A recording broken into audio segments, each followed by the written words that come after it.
So followers and following are an important part of Twitter.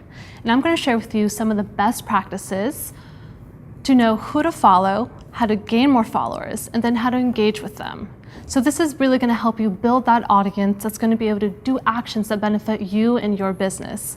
And it would also help you create that perfect timeline that will be full of really useful information and content that then you'll be able to interact with. So first, you want to make sure to follow strategically. Upload your customers' lists to Twitter and let your contacts know that, hey, you're there. Have them follow you.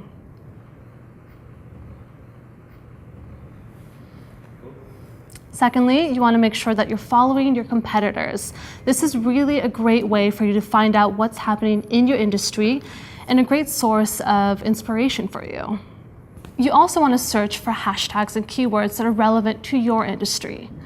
This is perfect for you to be able to find new people that interest you and that you maybe didn't even think of following, and it's a good source of finding new inspiration.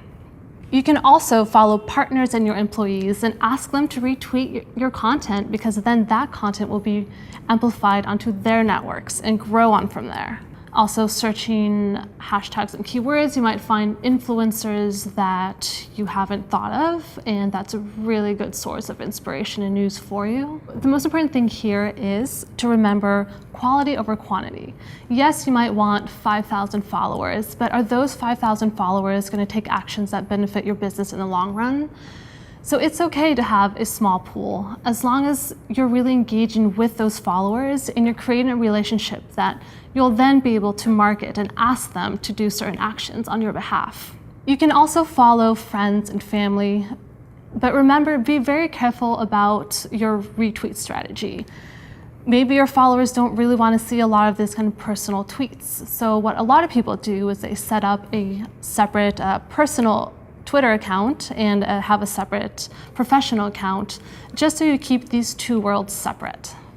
You might be tempted to follow everyone back that has followed you. And for example, that could be a nice gesture, but you want to really think whether that person that you're following is really relevant to your industry and whether that tweet content is something that you actually want to see on your timeline.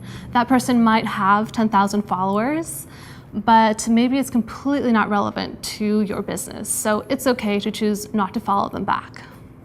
So one really awesome tip to keep growing your followers is to promote your username everywhere. Treat it just as you would your email or your phone number. Put it on business cards, put it on your website, put it on swag. For example, if you have a retail store, put it on your bags that you give away off to customers. You want to make sure that people know that you're there for them to follow, that you're going to be sharing out great content that they definitely want to see. Also, you want to add, if you have a website, why don't you add a tweet stream or a follow button or a retweet button on your website, just as an easy way for people to go ahead and just follow you from there. Great, so now you know how to grow your community of followers, but then let's look at how to interact with them. Twitter is a great way for customer service. People feel that they can just contact you at any time.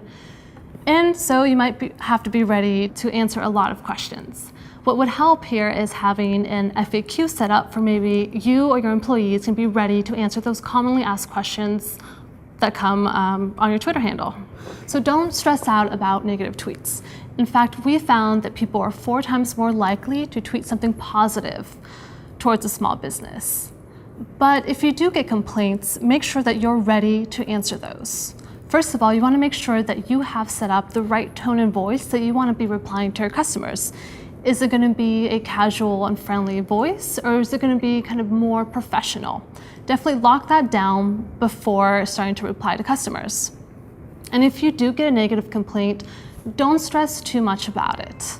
Just make sure that you show that you're listening to them. And if you want to take the conversation into a more private matter, then go ahead and send them a direct message.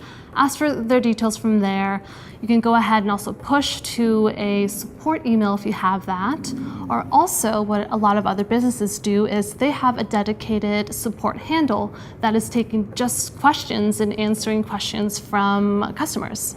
And this is why Twitter is a really great tool for customer service, because you're able to connect with customers on a one-on-one basis, but it's also public. So if you are able to tweet to a customer and help them out, and if they're really satisfied with that, then they're going to probably like or retweet your tweet as well.